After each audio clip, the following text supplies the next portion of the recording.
In this video, we will discuss about the cytokine release syndrome or CRS data of the clinical trial of BE-CAR7 T cells. We have already discussed their plan and how they selected their pa patient for this clinical trial of BE-CAR7 and how they make their BE-CAR7. So here we will discuss cytokine release syndrome data. So what is this CRS? CRS is basically the cytokine that are released when the large number of immune activated cells interact with the tumors. So in order to kill the tumors, one of the mechanism is to release the cytokines, and those releasing cytokines could be because of this BE-CAR7, which is the activated CAR T cells that is specifically targeting the tumors.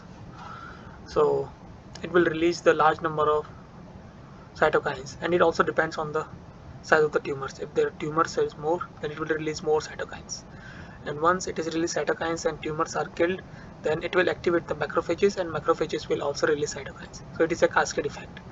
So to some extent of this CRS is always expected whenever there is a immunogenic uh, therapies are being conducted. So to avoid or to suppress the cytokine release syndrome, what people does is they will suppress the immune response first before injecting this B before injecting their engineered engineered immune cells, so that the cytokine release that this cascade effect will be can be controlled. So in this case also they did the same thing, that is they first did the lymphodepletion that will reduce the neutrophil counts and also the lymphocyte counts. We will discuss that results. First we will discuss the in brief. So what are the kind of cytokines CRS data that they have observed in the patient? And the CRS is basically divided into 4 different grades, grade 1, 2, 3, 4. And what they are able to see is that most of the patients shows CRS of this grade 1, 2, 3, except this patient 3 shows the CRS effect of grade 4. And thereafter they also check the biomarkers of the CRS, that is interleukin 6, and they can see that CRS markers interleukin 6 increases from day 7 to day 14, and then continue to remains even after day 28. And thereafter we will check the they also presented the data for these neutrophil counts and lymphocytes counts. This is basically to see the immune cells that are present within the patient, and this is usually done uh, at a time or at a time when the lymphodepletions are being carried out. The lymphodepletions are being carried out between day -7 to 0. Day -7 lymphodepletion carried out at day -7, and they can see the neutrophil counts goes down and it again goes up after day 28. And when they check the lymphocyte count, they can see that it goes down and it continues to go down even after 28 days. And this could be one of the reason could be the platelet counts are still low, and prolonged lymphocyte low count is not uh, a good condition.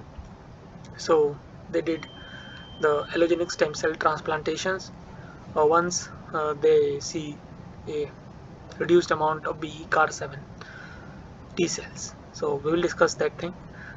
So right now we just understand that the neutrophil counts regain after 28 days, and the lymphocyte counts continues to degrade even after 28 days. And they check the BE-CAR7 through in the different patients, and what they are able to see is that BE-CAR7 levels goes up till day 7, and it continues to remain till day 28. After that it goes down, and at this point of time when the BE-CAR7 level goes down, then the patients are eligible for allogenic stem cells transplantation.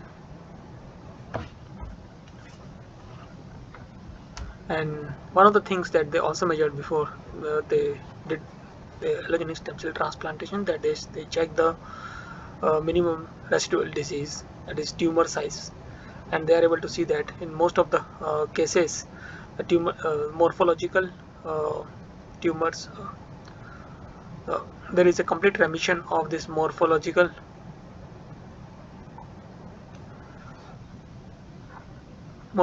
tumor, or there is a complete remission of the tumors and they are not visible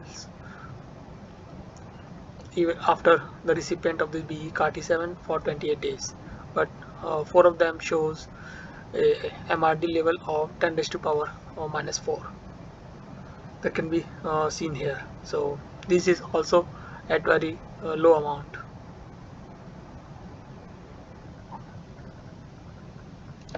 Uh, so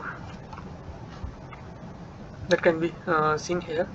So this is also a low amount. So after this, the patients are now eligible for the stem cell transplantations, so that the immune systems can be rebuilt within the patient, and they can continue to live their regular life.